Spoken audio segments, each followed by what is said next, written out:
جب کعب رضی اللہ عنہ نابینا ہو گئے تو ان کے لڑکوں میں وہی کعب رضی اللہ عنہ کو راستے میں پکڑ کر چلا کرتے تھے۔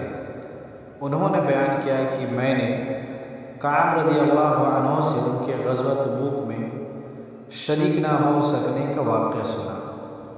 انہوں نے بتایا، غزوہ تبوک کے سوا اور کسی غزوہ میں ایسا نہیں ہوا تھا کہ میں رسول اللہ صلی اللہ علیہ وسلم کے ساتھ شریک نہ ہوا تھا۔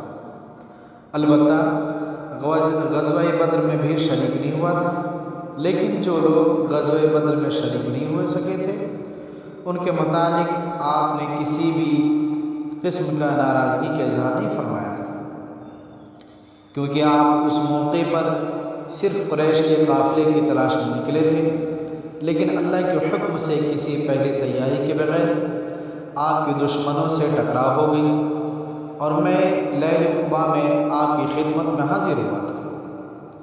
یہ وہی رات ہے جس میں نے مکہ میں اسلام کے لیے عہد کیا تھا، اور مجھے تو یہ غزوہ بدر سے بھی زیادہ عزیز ہے، اگرچہ بدر کا لوگوں کی زبانوں پر چرچا زیادہ ہے۔ میرا واقعہ یہ ہے کہ میں اپنی زندگی میں کبھی اتنا قوی اور اتنا صاحب مال نہیں ہوا کرتا تھا جتنا اس موقع پر تھا جب میں آپ صلی اللہ علیہ وسلم کے ساتھ تبوک کے غزوے میں شریک نہیں ہو سکا تھا۔ اللہ کی قسم، اس سے پہلے کبھی میرے پاس 2 اونٹ جمع نہیں ہوئے تھے، لیکن اس موقع پر میرے پاس 2 اونٹ موجود تھے۔ آپ صلی اللہ علیہ وسلم جب کبھی کسی غزوے کے لیے تشریف لے جاتے تو آپ اس کے لیے ذو معنی الفاظ استعمال کیا کرتے تھے، لیکن اس غزوہ کا جب موقع آیا تو گرمی بڑی سخت تھی، سفر بھی بہت لمبا تھا، بیابانی راستہ اور دشمن کی فوج کی کثرت تعداد، تمام مشکلات سامنے تھیں۔ اس لیے آپ نے مسلمانوں سے اس غزوہ کے متعلق بہت تفصیل کے ساتھ بتا دیا تھا تاکہ اس کے مطابق پوری طرح سے تیاری کر لیں۔ چنانچہ آپ صلی اللہ علیہ وسلم نے اس سمت کی بھی نشاندہی کر دی جدھر سے آپ کا جانے کا ارادہ تھا۔ مسلمان بھی آپ کے ساتھ بہت تھے، اتنے کہ کسی رجسٹر میں سب کے ناموں کا لکھنا بہت مشکل تھا۔ کعب رضی اللہ عنہ نے بیان کیا، کوئی بھی شخص اگر اس غزوے میں شریک نہ ہونا چاہتا تو یہ خیال کر سکتا تھا کہ اس کی غیر حاضری کا کسی کو پتہ نہیں چلے گا سوائے اس کے متعلق وحی نازل ہو۔ حضور اکرم صلی اللہ علیہ وسلم جب اس غزوہ کے لیے تشریف لے جا رہے تھے تو پھل پکنے کا زمانہ تھا اور سایہ میں بیٹھ کر لوگ آرام فرماتے تھے۔ آپ صلی اللہ علیہ وسلم بھی تیاری میں مصروف تھے اور آپ کے ساتھ مسلمان بھی، لیکن میں روزانہ سوچا کرتا تھا کل سے میں بھی تیاری کروں گا، اور اسی طرح ہر روز اسے ٹالتا رہا۔ مجھے اس کا یقین تھا کہ میں تیاری کر لوں گا، مجھے آسانیاں میسر ہیں۔ یوں ہی وقت گزرتا رہا اور آخر لوگوں نے اپنی تیاری مکمل بھی کر لی، اور آپ صلی اللہ علیہ وسلم مسلمانوں کو ساتھ لے کر روانہ بھی ہو گئے۔ اس وقت تک میں نے کوئی تیاری نہیں کی تھی۔ اس موقع پر بھی میں نے اپنے دل کو یہی کہہ کر سمجھا لیا کہ کل یا پرسوں تک تیاری کر لوں گا، پھر لشکر سے جا ملوں گا۔ کوچ کے بعد دوسرے دن میں نے تیاری کے لیے سوچا، لیکن اس دن بھی کوئی تیاری نہیں کی۔ پھر تیسرے دن کے لیے سوچا اور اس دن بھی کوئی تیاری نہیں کی۔ یوں ہی وقت گزر گیا اور اسلامی لشکر بہت آگے بڑھ گئے۔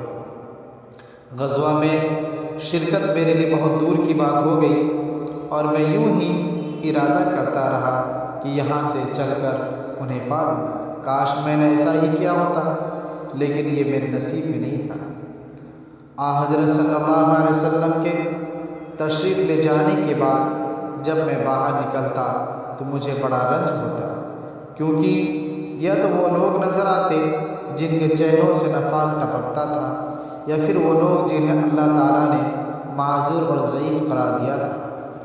آپ نے میرے بارے میں کسی سے کچھ نہیں پوچھا تھا، لیکن جب آپ تبوک پہنچ گئے تو وہاں ایک مجلس میں آپ نے دریافت فرمایا کہ کعب نے کیا کیا؟ بنو سلمہ کے ایک صاحب نے کہا، یا رسول اللہ، اس کے غرور نے اسے آنے نہیں دیا، وہ حسن و جمال یا لباس پر اترا کر رہ گیا۔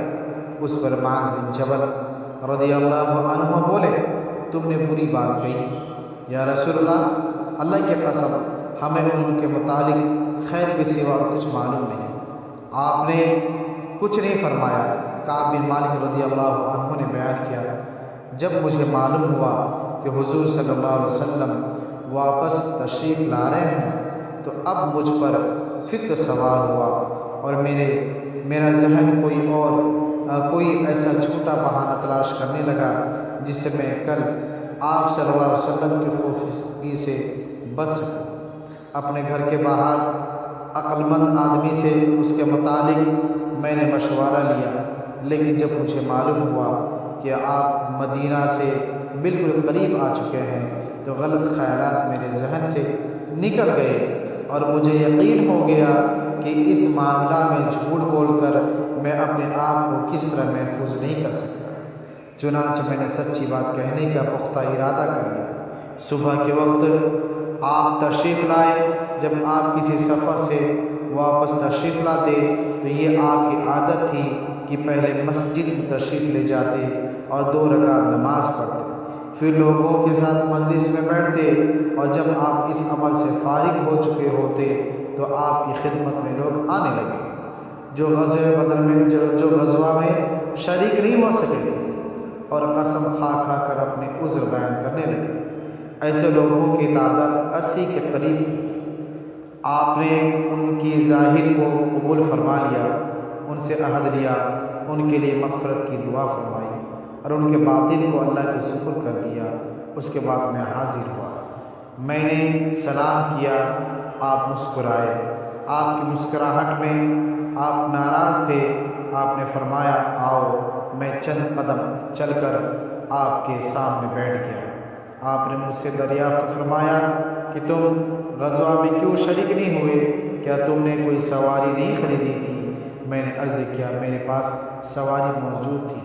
اللہ کی قسم، اگر میں آپ کے سوا کسی دنیا دار شخص کے سامنے آج بیٹھا ہوا ہوتا تو کوئی نہ کوئی عذر گڑھ کر ان کی ناراضگی سے بچ سکتا تھا۔ مجھے خوبصورتی کے ساتھ گفتگو کا سلیقہ معلوم ہے، لیکن اللہ کی قسم مجھے یقین ہے کہ اگر آج میں آپ کے سامنے کوئی جھوٹا عذر بیان کر کے آپ کو راضی کر بھی لوں تو بہت جلد اللہ تعالیٰ آپ کو مجھ سے ناراض کر دے گا۔ اس کے بجائے اگر میں آپ سے سچی بات کا بیان کروں دوں تو آپ یقیناً آپ کو میری طرف سے آپ مجھ سے ناراض ہو جائیں گے، لیکن اللہ سے مجھے معافی کی پوری امید ہے۔ نہیں، حضرت کعب کہتے ہیں، نہیں، اللہ کی قسم مجھے کوئی عذر نہیں تھا۔ اللہ کی قسم اس وقت سے پہلے کبھی میں اتنا فارغ المال نہیں تھا، پھر بھی میں آپ کے ساتھ شریک نہیں ہو سکا۔